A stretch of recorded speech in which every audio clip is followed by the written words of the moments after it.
Hi guys, Archie Luxury channel, and today guys I'm doing a paid review. This is for James, and happy Christmas, Archie. Yes, a little bit old, this one.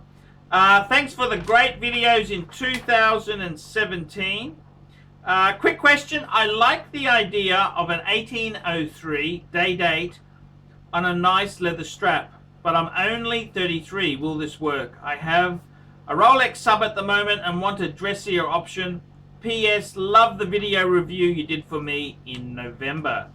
Regards, James. Thank you, James. That's James from Surrey in the United Kingdom. Thank you so much.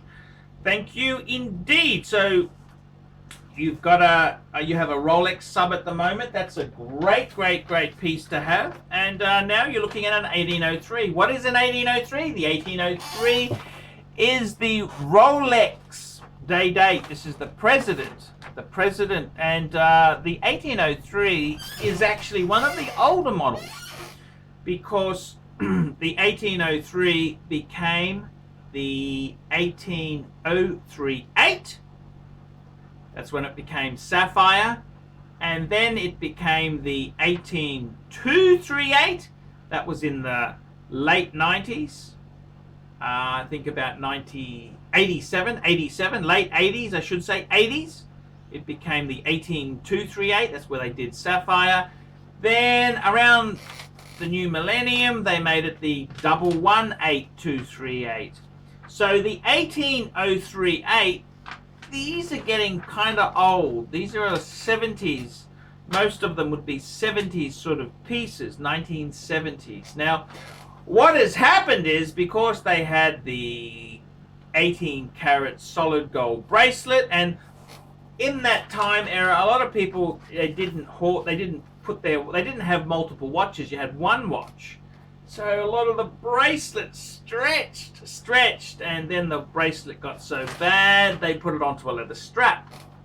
So the marketplace has these 1803s which are on straps. Now, then of course they've had aftermarket bracelets have come in, and I gotta be honest with you, the 1803, what do I think of it?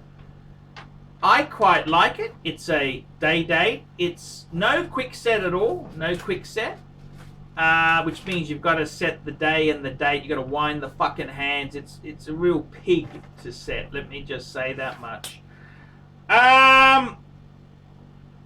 Would I buy one? Look, my honest opinion is, I gotta be quite frank and honest with you. I would say to you, I don't know if I would really want to buy a cheap 1803. I would much rather buy an 18038 or an 18238. And I would kind of like it on the bracelet. Now, if you then wanted to subsequently put it on leather, that's okay. You put the bracelet away and you always can put it back on again.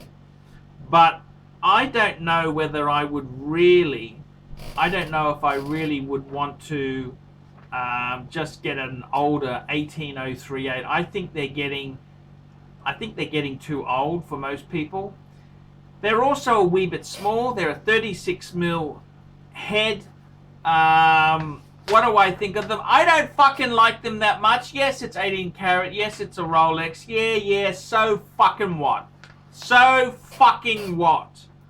I don't really get excited over 1803s unless they are in really good nick, sharp with the bracelet. If it's just the fucking head by itself, I don't even want to enter it.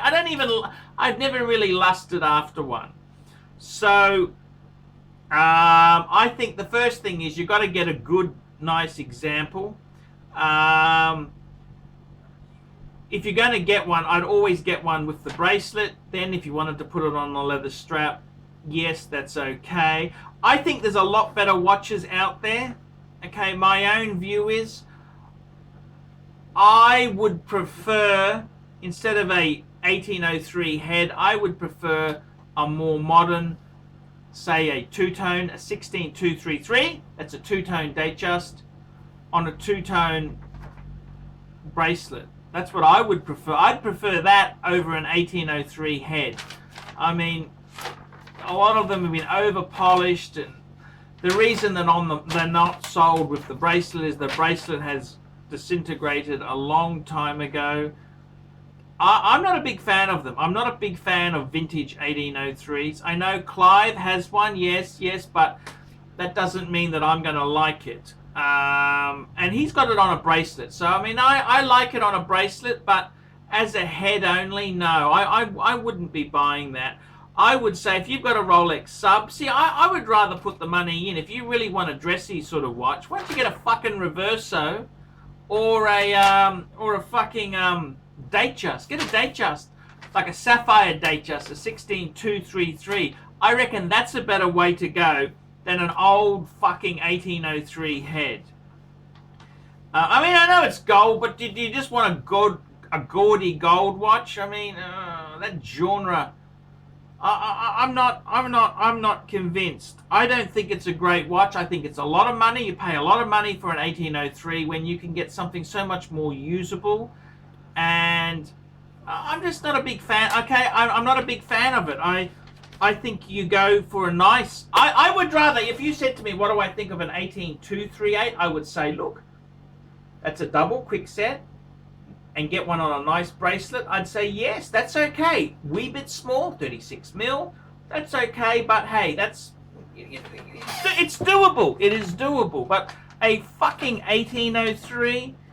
it doesn't excite me. I don't have the enthusiasm to jump up and down and say, yeah, I really want one.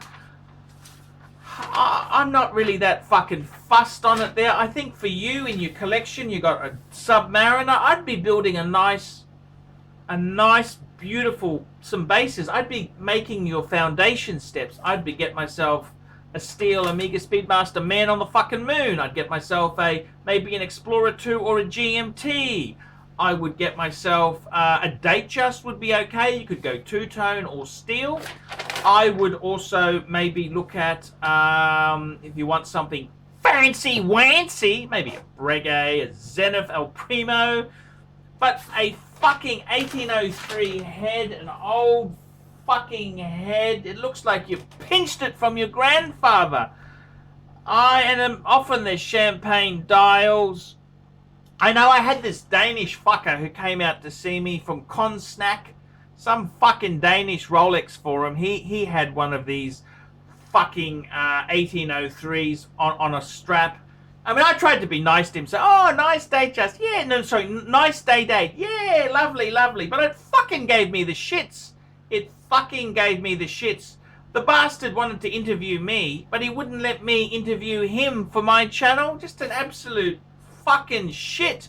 And that's the sort of person who buys an 1803. They're too fucking small, they're too fucking old, they'll never be really collectible because they're not a sports watch, they're a fucking dress watch, and they just fucking suck. There's so many. If you're just starting off collecting, don't buy a fucking dog 1803. I'd rather you build some foundation. Get a chronograph, a decent chronograph. Okay, you don't have to get a fucking Omega Speedmaster. Get a fucking Navitimer with the in-house B01 movement. Get a fucking Breguet. You know, there's some bargain pieces there. Why the fuck you want to limit yourself to a fucking 1803, which is just fucked. You know, no bracelet on a leather strap. Fuck me dead. That's just old man yucky shit. You know, I don't fucking... And the market is flooded with aftermarket bracelets. So they've got an original head and they've put a fucking aftermarket. Some of them have had the original class. It's a fucking minefield. The 1803s, they're a fucking minefield. You got to find a good one, and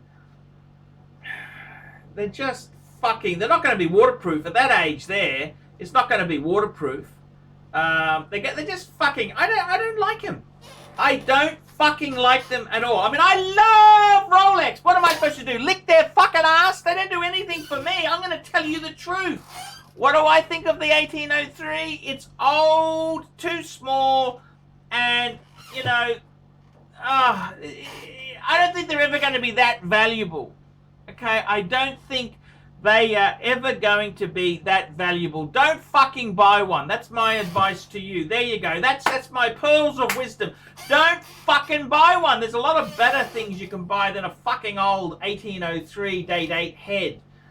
Fuck. There's just so much better shit you can get. And I fucking don't like them. I don't fucking like them at all. I'm Paul Pluta on the Archie Luxury channel. Tell me what you fuckers think of that. Cut.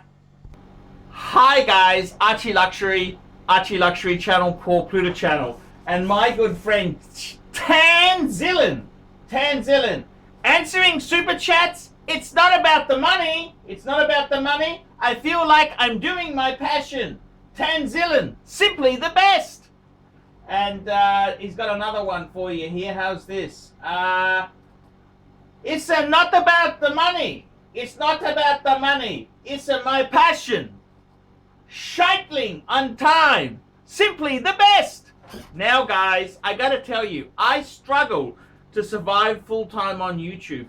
Please look in the description below for 10 ways you can keep me full-time on YouTube. Guys, I really need your help. Please consider getting a paid video review. I'll do a review on any watch, any question you want. Guys, you can sponsor me on Patreon. You can sponsor me for as little as $1 a month.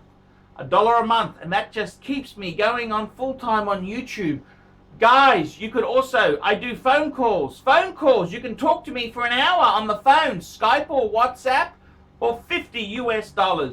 Guys, I really do need your help to stay full-time. Men cannot survive on Google Ads alone. Please help me. Please help me stay full-time on YouTube. And guys, don't forget that. It's not about the money. It's my passion. Scheitling on time. Simply the best. Tanzillin, thank you. That's a sponsored bit from Tanzillin. I can do that for $150 a month if you email me directly. Look below for my email address, guys.